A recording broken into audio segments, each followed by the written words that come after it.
England विपक्ष प्रथम test पर भारतीय प्लेइंग 11 घोषित शुभमान गिल अधिनायक भाव में दायित्व ग्रहण कर विराट कोहली अवसर पर खाली पड़ा स्थान पूरण पर 4 नंबर बैटिंग करेंगे आशा कर साई सुदर्शन तांकर चमत्कार घरोई और आईपीएल फॉर्म पर पुरस्कार प्राप्त ओपनर भाव में टेस्ट डेब्यू कर संभावना अच्छी। नीतीश रेड्डी तांकर सांप्रतिक उन्नति सत्वे पूर्वानुमान एकादश स्थान पाइपारती कारण चयनकर्ता माने अधिक अभिज्ञ कि फॉर्म रे ऑलराउंडर और बैट्समैन मानक बाछिଛନ୍ତି।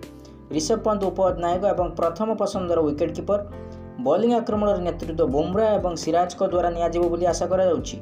प्रसिद्ध कृष्णा तृतीय सीमर भाव में जाडेजा और सुंदर स्पिन विकल्प और बैटिंग गभीरता प्रदान करेंगे। यही एकादश रोहित शर्मा विराट कोहली आर अश्विन अवसर पर भारतीय टेस्ट क्रिकेट रे पीढ़ीगत परिवर्तन को प्रतिफलित करे जो युव फॉर्म और नेतृत्व परिवर्तन उपर ध्यान दि जाइछि।